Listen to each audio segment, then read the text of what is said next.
A ball so sensitive it can detect a single human hair brushing against it. That is not a joke. That is not marketing spin. That actually happened at this World Cup. A goal wiped out because the chip inside the ball felt a strand of hair graze it. So somebody explain this to me. How does that exact same piece of miracle technology in a World Cup quarterfinal, watched by half the planet, look at a moment where the ball visibly jackknifed in midair and decide, calmly, that absolutely nothing happened? Norway are packing their bags, England are in the semifinals, and the fallout has left one brutal question hanging over the entire tournament. Does VAR actually work? Or does FIFA just point it wherever it feels like on any given night? Let's rewind, because before any of the controversy, this match deserved to be remembered as an all-timer, not as a conspiracy theory. Miami, brutal heat, kickoff temperature pushing past 113 degrees with the humidity, a physical war before it was even a tactical one. And for long stretches, Norway were the better side. Andreas Schjelderup put them ahead in the 36th minute with a gorgeous strike past Jordan Pickford at his near post. And inside that stadium, Norwegian fans were genuinely singing, "England are going home." Haaland and Odegaard were bossing the game. Norway, in their first ever World Cup quarterfinal, were 45 minutes from a semi-final nobody saw coming. And then Jude Bellingham happened, the way he has happened all summer. First half stoppage time, he collects from Anthony Gordon, drives into the box, finishes brilliantly past the keeper. 1-1. A stunning goal. And also, as it turns out, the single most argued about goal of this entire World Cup. Not because of the finish, but because of something that occurred 30 yards away, seconds earlier. The second half belonged to Norway again. Odegaard pulling strings, Ayer rattling the crossbar, Saka scrambling one off the England line. But Norway couldn't find the killer goal, and 3 minutes into extra time, Bellingham struck again, pouncing on a spilled save from Orjan Nyland to smash home the winner. His 6th goal of the tournament, his 7th overall in World Cups, pushing him past Jeff Hurst into England's history books at just 23 years old. Norway threw Haaland forward until they had nothing left, even sacrificing him with an injury substitution in extra time, and England, running on fumes, held on. 2-1, semi-final booked. And credit where it's due, Bellingham now has 2 separate multi-goal games in a single World Cup knockout run, the first Englishman ever to manage that, tying the all-time single-tournament English record of 6 goals held by Gary Lineker and Harry Kane. None of what follows takes anything away from that. His finishing was elite. Nobody is arguing Bellingham isn't brilliant. The argument is about what happened before the ball ever reached him. Here's where it gets genuinely insane. Right before that equalizer, Nyland launched a routine clearance upfield, and the ball did something strange. It seemed to check itself mid-flight and drop almost straight down, landing awkwardly at the feet of England's Elliot Anderson, who fed Gordon, who fed Bellingham. Norway were adamant about why. They believed the ball had clipped one of the suspension cables holding up the robotic sky cam that floats above the pitch.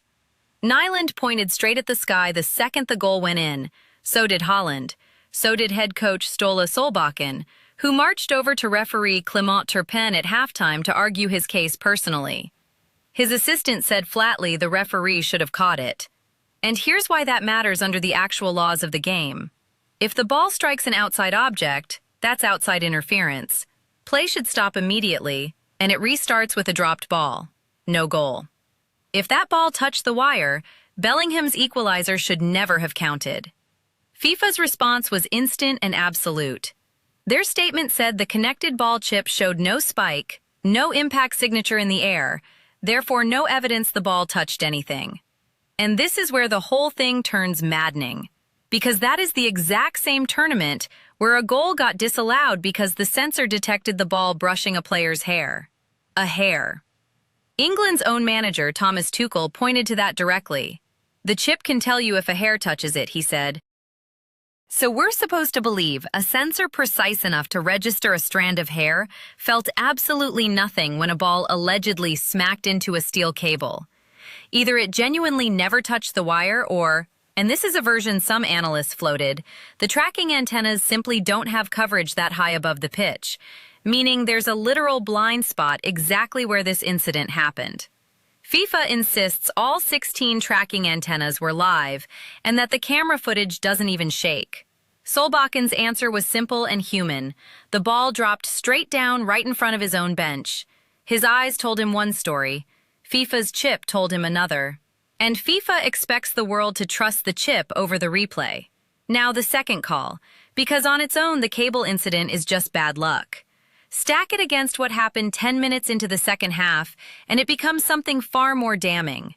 Norway scored again, Torbjorn Hegem turning home a corner, the stadium erupting, and then VAR pulled it back, ruling Holland had shoved Anderson in the build-up.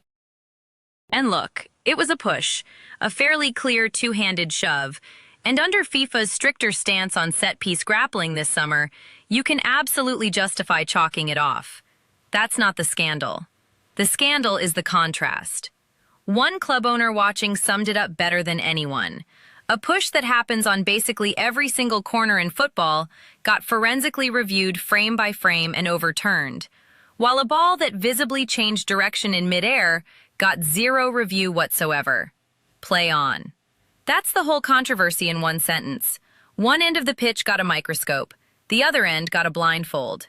If you're into these deep dives that actually pull football controversies apart instead of just skimming the surface, this is exactly the kind of channel worth sticking around for. Hit subscribe, because it only gets juicier from here. Now let's be fair, because I don't want to sell you a robbery that wasn't real. Both calls are individually defensible. FIFA's chip genuinely showed no contact, and that chip genuinely is absurdly sensitive. So there's a real chance the ball never touched the wire, and Norway's eyes deceived them in a chaotic split second.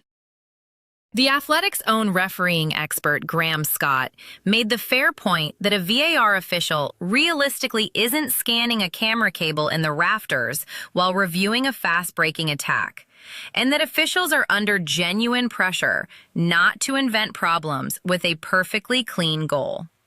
On the Holland push, the law is the law, and he did shove Anderson. And here's the part England fans are right to shout. Bellingham's winner in extra time had nothing to do with any cable. It came from a spilled save, pure and simple. Even Holland himself, with every reason to be furious, refused to call it a robbery, calling it a 50-50 call and generously adding England are simply a good team. Solbakken said he could sit and cry about it, but chose not to. When the so-called victims are this gracious, you have to be careful about screaming louder than they are. And here's a detail that quietly wrecks the idea that VAR was simply protecting England all night. It went against them too. Late on, England thought they'd won a penalty when Jed Spence went down under a challenge.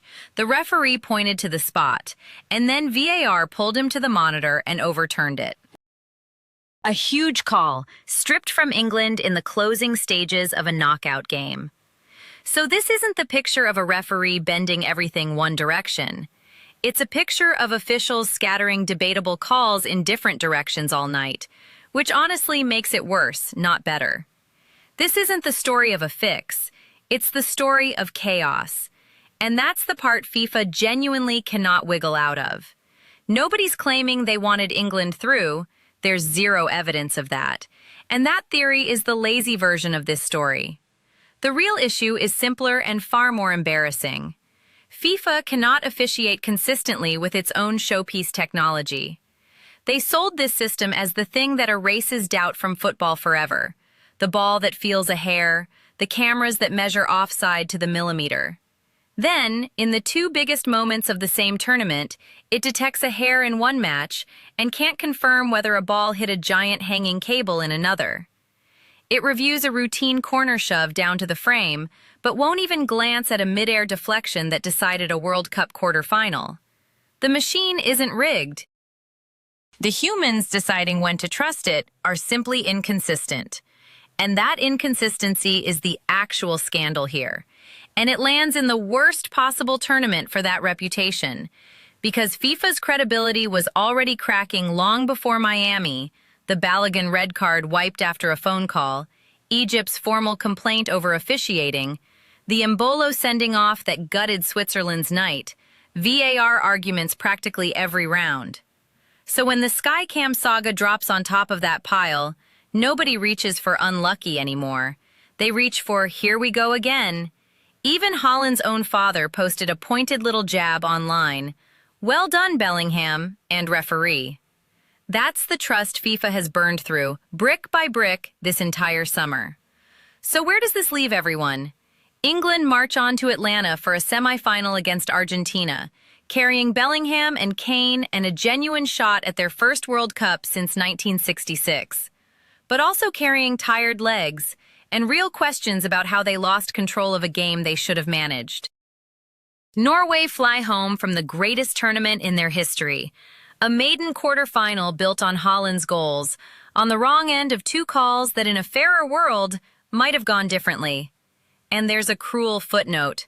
Haaland, the sensation of this entire World Cup, finished the biggest match of Norway's history with fewer touches than any player on the pitch, starved of service, hauled off injured in extra time. A quiet, aching way for a breakout tournament to end. So here's the real question FIFA still hasn't answered all summer. What's the point of the most advanced officiating technology ever built if nobody trusts the people deciding when to actually switch it on? Do you buy FIFA's chip over your own eyes on that cable? Or is this VAR system just fundamentally broken at this point? Drop your verdict in the comments. Tell me who you've got for England versus Argentina. And if you want more of these no-nonsense breakdowns, subscribe now, because Wednesday's semifinal might just be the tie of the entire tournament.